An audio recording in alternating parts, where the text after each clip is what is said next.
ഇനി നമുക്ക് കാണാം കാന്താരി മഹേശ്വരി ചേച്ചിയുടെ ഒരു സ്റ്റാൻഡപ്പ്.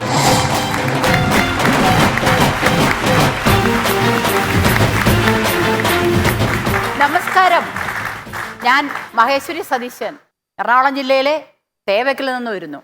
ഞാൻ പഠിച്ചതും ജനിച്ചതും അല്ല, ജനിക്കുന്നതിന് മുമ്പേ പഠിക്കാൻ പറ്റത്തില്ലല്ലോ, ജനിച്ചതും പഠിച്ചതും വളർന്നതും എല്ലാം അങ്ങ് കേരളത്തിലാണ്. പിന്നെ എൻ്റെ ഡിഗ്രികളുടെ കാര്യമൊക്കെ പറഞ്ഞാൽ നിങ്ങൾ ഞെട്ടും. FACT, NAD, HMT, KSRTC, KSFE ഇതെല്ലാം എൻ്റെ സ്വന്തം ഡിഗ്രികളാണ്. ഇതെല്ലാം ഞാൻ എടുത്തതും അങ്ങ് കേരളത്തിൽ നിന്നാ. എനിക്കിപ്പോൾ ഇച്ചിരി തേജസ് ഓജസ്സൊക്കെ തോന്നുന്നില്ലേ നിങ്ങൾക്ക്? അതേ, ഞാൻ മൂലക്കുരിയാതി ലേഹ്യമാണ് കഴിക്കുന്നത്. അപ്പം നിങ്ങൾ ഓർക്കും ഈ ലേഹ്യം എവിടെ നിന്ന് കിട്ടുന്നു? എൻ്റെ പറമ്പിൻ്റെ മൂലയ്ക്കൊരു പ്ലാവുണ്ട്. ആ പ്ലാവിലെ കുരു എടുത്താണ് ഞാൻ ഈ ലേഹ്യം ഉണ്ടാക്കുന്നത്. പിന്നെ ഇത് ഡെയിലി 3 സ്പൂൺ വെച്ച് കഴിച്ചാലുണ്ടല്ലോ, ഗ്യാസിന് ബെസ്റ്റാ. 10 പൈസ ചിലവില്ലാതെ നമുക്ക് ഗ്യാസ് ഉണ്ടാക്കാം എന്ന് പറഞ്ഞ് ഞാൻ നിങ്ങൾക്ക് ഗ്യാസ് കണക്ഷൻ തരാനൊന്നും വന്നതല്ല കേട്ടോ. ഞാനേ ഈ തമിഴ്നാടും കേരളവും തമ്മിൽ കുറച്ച് നാൾ ഈ മുല്ലപ്പെരിയാർ പ്രശ്നം പറഞ്ഞ് ഭയങ്കര അടിയുണ്ടായിരുന്ന ഒരു സമയം ഉണ്ടായിരുന്നല്ലോ. അതുപോലെ ഞാനും തമിഴ്നാടും തമ്മിൽ ഒരു അടിയുണ്ടായി. അതെങ്ങനെയാണെന്ന് പറയാനാണ് ഞാനിവിടെ വന്നത്. നമ്മുടെ നാട്ടിലൊക്കെ ഈ തമിഴന്മാർ വരൂല്ലേ, പലിശ തമിഴന്മാർ വരൂല്ലേ. അപ്പം എൻ്റെ കുഞ്ഞുങ്ങൾ പഠിച്ചുകൊണ്ടിരിക്കുന്ന സമയത്ത് എനിക്ക് പൈസയ്ക്ക് ഭയങ്കര ബുദ്ധിമുട്ടാണ്. അങ്ങനെ വന്നപ്പോഴത്തേക്ക് ഞാനിങ്ങനെ മനസ്സിലോർത്തോ, ഒരു തമിഴന് അണ്ണാച്ചി വരികയാണെങ്കിൽ ഇത്തിരി പൈസ ചോദിക്കാമല്ലോ എന്നും പറഞ്ഞ് ഞാനിങ്ങനെ ആലോചിച്ചിരുന്നതല്ല. ഉടനെ മുറ്റത്തൊരു വിളി, അമ്മാ അമ്മാ, ഇങ്ക ആരുമില്ലേ.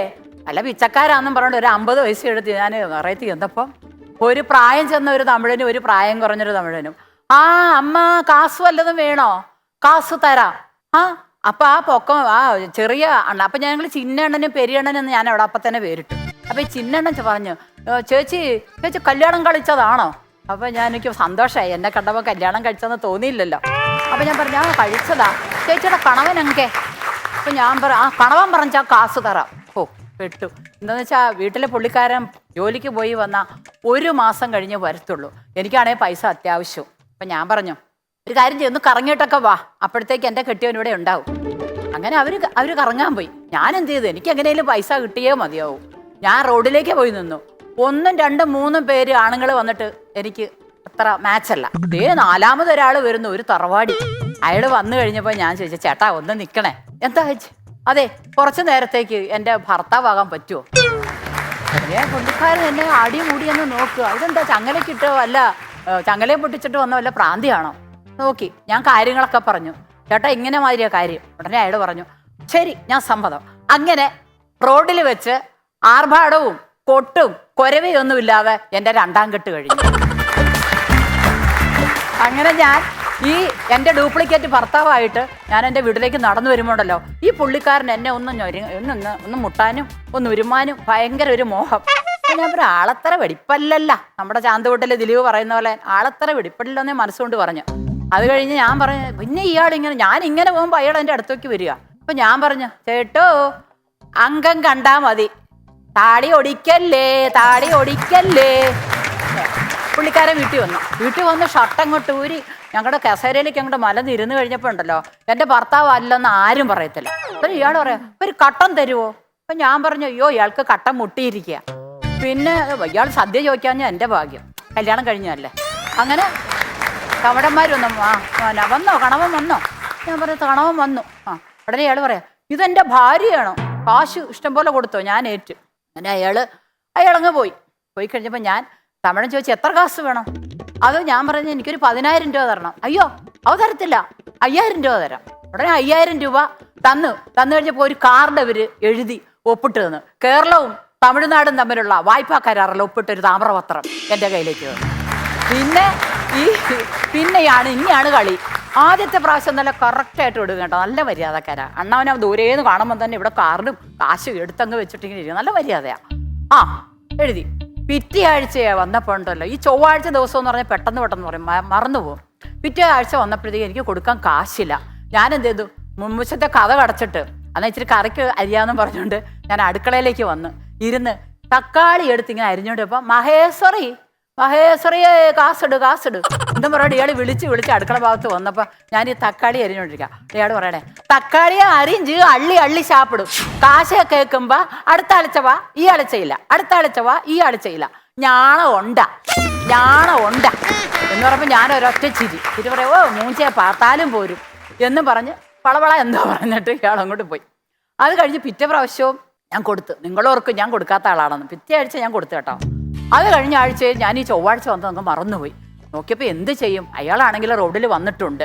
ഞാൻ വേഗം തന്നെ ഓടിപ്പോയി ഇച്ചിരി കൺമഷി എടുത്തു, ഇവിടെ എഴുതി ഒരു പൊട്ട തൊട്ടു, ഒരു ഇച്ചിരി കുങ്കുമം അങ്ങോട്ട് കലക്കി ചുണ്ടിലും അങ്ങോട്ട് വെച്ച് ചെറുപ്പക്കാരിയായിട്ട് ഞാൻ ഒരുങ്ങി മോളുടെ ഒരു മിടിയും ടോപ്പും എടുത്തിട്ട് അവിടെ അങ്ങ് ഇരുന്നപ്പോൾ ഇയാൾ പതിവ് പോലെ വിളിച്ചോണ്ട് വന്നപ്പോഴത്തേക്ക് എന്നോട് ചോദിച്ചു, മഹേശ്വറി ഇല്ലേ? അപ്പം ഞാൻ പറഞ്ഞു, ഇവിടെ ഇല്ല, അമ്മ നാട്ടിൽ പോയി. ഹാ, ഇത് ആറ്? മഹേശ്വറിയുടെ മകളാ? ആ, സുന്ദരിയായിരിക്കുന്നല്ലോ, നീ എന്നെ പണ്ടറേ. ഞാൻ പറ അതിൻ്റെ അർത്ഥമൊന്നും എനിക്ക് അറിയത്തില്ല. അയാളൊക്കെ പോയി. അത് കഴിഞ്ഞ് പിന്നെ ഈ 2-3 ആഴ്ച കഴിഞ്ഞ് വന്നപ്പോൾ എൻ്റെ ഒറിജിനൽ ഭർത്താവാണ് അവിടെ നിന്നപ്പോൾ ചോദിച്ചു, മഹേശ്വറി ഇല്ലേ? ഉടനെ പുള്ളിക്കാരൻ പറഞ്ഞു, മഹേശ്വരി ഇല്ല, വിറ്റുപോയി, ഇവിടുന്ന് വിറ്റുപോയി. അപ്പോൾ അയ്യോ കടവുളെ, ചതിച്ച പറയില്ല, അവർ കുറച്ച് ദൂരെയാണ് അവർ താമസം. എന്നാ സേട്ടാ, ആ മഹേശ്വരി ഇപ്പൊ താമസിക്കുന്ന ആ വീടിലേക്ക് പോകുന്ന വഴി ഒന്ന് പറഞ്ഞതാ സേട്ടാ എന്ന് പറഞ്ഞു. വീട്ടുകാരൻ പറഞ്ഞു, നേരെ സ്ട്രൈറ്റ്, പിന്നെ 2 വളവ്, പിന്നെ ഒരു 5-6 ടേണിങ്. അത് കഴിയുമ്പോൾ ഒരു പെട്ടിക്കടയിൽ ഒരു വയസ്സനിരിപ്പുണ്ട്. അയാളോട് ചോദിച്ചാൽ മതി, പറഞ്ഞു തരും. അങ്ങനെ ആ തമിഴൻ പോയി. പിന്നെ ആ തമിഴൻ വന്നെടുത്ത് പുല്ല് പോലും കിളിച്ചിട്ടില്ല, പിന്നെ അവിടെ വന്നിട്ടില്ല. പിന്നെ വീട്ടിലൊരു ശകലം പണിയുണ്ടായിരുന്നു, സിമെന്റിന്റെ പൊട്ടിപ്പൊളിഞ്ഞൊരു പണിയുണ്ടായിരുന്നു. അപ്പോൾ ഒരു തമിഴൻ വന്നപ്പോഴത്തേക്ക് ഇയാൾ പറഞ്ഞു, പണിയൊക്കെ നല്ലപോലെ ചെയ്യും. എൻ്റെ സിമെന്റ് കാണിച്ചു കൊടുത്തു, മണലൊക്കെ കാണിച്ചു കൊടുത്തു. ഇയാളിത് കുഴച്ചുകൊണ്ടിരുന്നപ്പോൾ എൻ്റെ പുള്ളിക്കാരനൊരു സ്വഭാവം ഉള്ളത്, ഇത്തിരി മദ്യം കിട്ടിയ ഇത് ഈ വരാല് വെള്ളം എടുക്കുന്ന മാതിരി കയറി ഇറങ്ങി കുടിയാ. അന്നേരം കുടിച്ചുകൊണ്ടിരുന്നപ്പോൾ ഒരു ശകലം ഈ തമിഴന് കൊടുത്തു. ഈ തമിഴൻ അത് കുടിച്ചു കഴിഞ്ഞപ്പോൾ തമിഴൻ്റെ വീഴ്തം മാറി. പിന്നെ മമ്മട്ടിയൊക്കെ എടുത്ത് വിട്ടത് പിന്നെ അത് ഇങ്ങനെയൊക്കെ വെട്ട് കഴിഞ്ഞിട്ട് പിന്നെ നാക്കൊക്കെ കുഴഞ്ഞു പോയി. അവിടെ ചേട്ടാ സിമന്റ് ഇവിടെ ചേച്ചി ചേട്ടൻ്റെ എവിടെയാ തേക്കണ്ടേ? അവിടെ പുള്ളിക്കാരൻ പറയാം, എൻ്റെ നെഞ്ചത്തോട്ട് തേക്കടാ, ഞാനല്ലേ ഈ കുരുത്തക്കടൊക്കെ കാണിച്ചത്, നീ എൻ്റെ നെഞ്ചത്തോട്ട് തേക്കും. അപ്പം ഞാൻ പറഞ്ഞു, വല്ല ആവശ്യമുണ്ടോ കാശ് കൊടുത്തിട്ട് കടിക്കുന്ന പട്ടിയെ മേടിക്കാനായിട്ട്?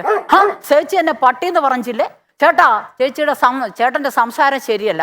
അപ്പം ഞാൻ പറഞ്ഞു, അതിന് ചേട്ടൻ നിന്നെ ഒന്നും പറഞ്ഞില്ലല്ലോ. അപ്പം ചേട്ടന് മനസ്സിലായി സംസാരം എന്ന് പറഞ്ഞാൽ ഭാര്യയാണെന്നർത്ഥം. ഉടനെ ഞാൻ പറഞ്ഞു, ഇറങ്ങടാ വെളിയിൽ. അവ പറഞ്ഞു, കാസുതാ. ഉടനെ കാശ് അയാളും കൊണ്ടുപോയി വീട്ടിലെ പണി മുഴുവനും എൻ്റെ കെട്ടിയവനും എടുക്കുകയും ചെയ്തു. പിന്നെ എനിക്കൊരു മോഹം വന്നത് സ്വയം തൊഴിലായിട്ട് എന്തെങ്കിലുമൊക്കെ ചെയ്യണം. അങ്ങനെ ഞാൻ എന്ത് ചെയ്യുന്നറിയാമോ, കുറച്ച് കാശ് ഒപ്പിച്ചിട്ട് തമിഴ്നാട്ടിൽ പോയി കുറച്ച് പട്ടുപാവടയുടെ തുണി കൊണ്ടുവന്നു. അപ്പോൾ ഈ സീസണിൽ ഞങ്ങൾക്ക് ഈ പട്ടുപാവടയുടെ ഒക്കെ പരിപാടി ഉണ്ടാവും. അതിന് തുണി എടുത്തുകൊണ്ട് വന്നാൽ അപ്പോൾ തയ്യക്കാരെ കിട്ടണം. തയ്യക്കാരില്ല, എന്ത് ചെയ്യും? അപ്പം നോക്കിയപ്പോൾ ദണ്ടറ നല്ലൊരു തമിഴൻ, അയാൾ നല്ല തയ്യക്കാരനാണെന്ന് പറഞ്ഞു. അയാൾ വന്നു കഴിയുമ്പോൾ ഞാൻ ചോദിച്ചു, നീ തയ്ക്കോ? ആ, ഞാൻ പയ്യെ തയ്ക്കും ചേച്ചി, പയ്യെ തയ്ക്കും. നീ പയ്യെ തയ്ച്ചാൽ മതി, നീ ധൃതി പിടിച്ചൊന്നും തയ്ക്കേണ്ട ആവശ്യമൊന്നുമില്ല, നീ പയ്യെ സാവധാനം നീ തയ്ച്ചാൽ മതി. ചെറിയ ചേച്ചി നീ വെട്ടി തയ്ക്കോ? ആ, ഞാൻ വെട്ടി എല്ലാ അളവും തയ്ക്കാം.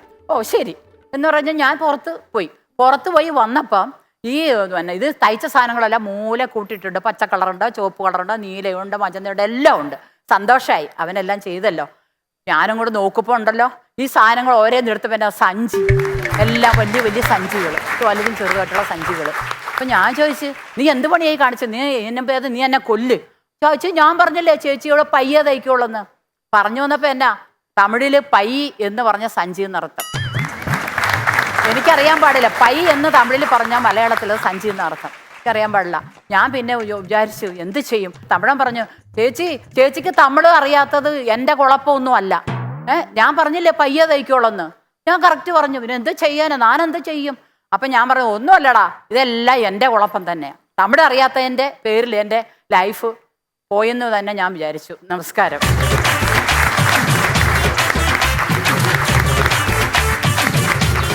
മഹേശ്വരി ചേച്ചി നന്നായിരുന്നു ചേട്ടാ. അത് തന്നെ വളരെ നന്നായിരുന്നു. കുറെ കഥകള് നല്ല. ഇത് ഈ തമിഴൻ ഉണ്ടായിരുന്നു, തമിഴനാണോ ഉള്ളത്? മറ്റേ ഭർത്താവോ?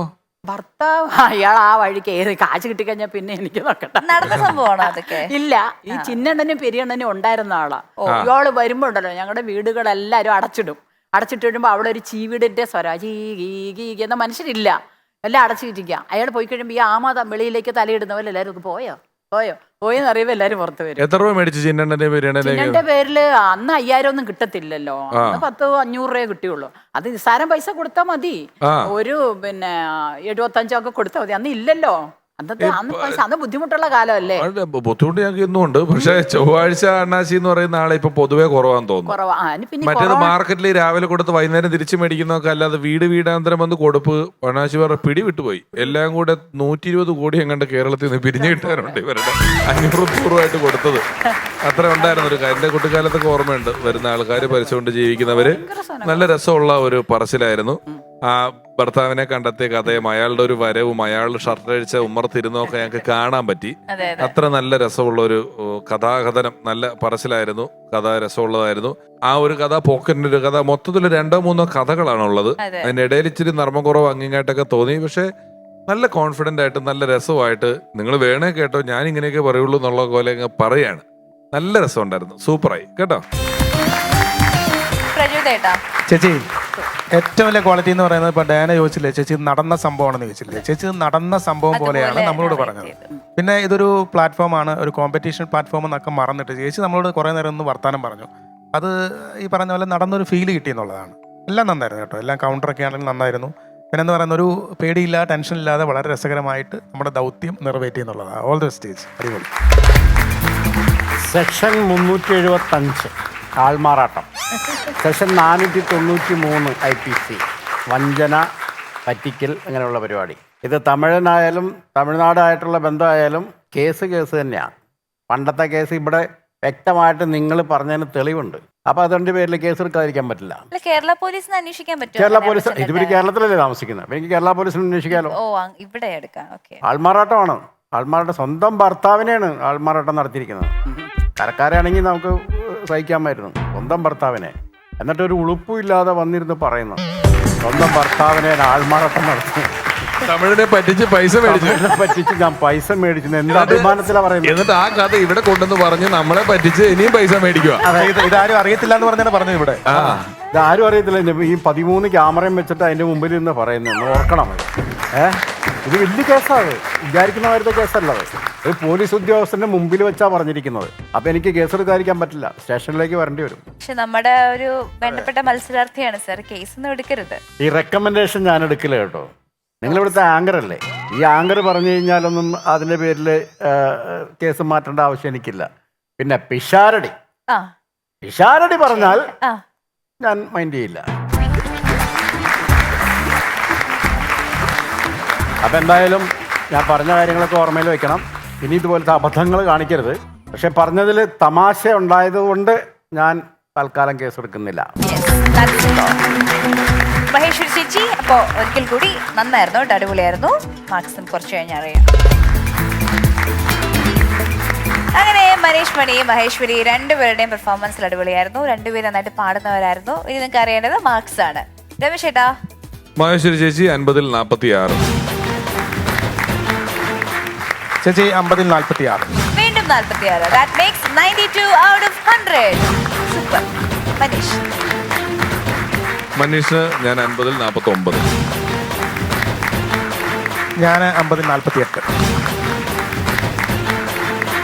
അടിപൊളി. അപ്പോ 97 out of 100. സൂപ്പർ, പൊളിച്ചു. അപ്പൊ നമ്മുടെ ഈ എപ്പിസോഡിലെ best performer is Manish Mani. Once upon a time, കലിപ്പനും കാന്താരിയും വിജയികൾക്ക് ലഭിക്കുന്നത് ഹാർവസ്റ്റ് എബ്രോഡ് സ്റ്റഡീസ് നൽകുന്ന സമ്മാനം.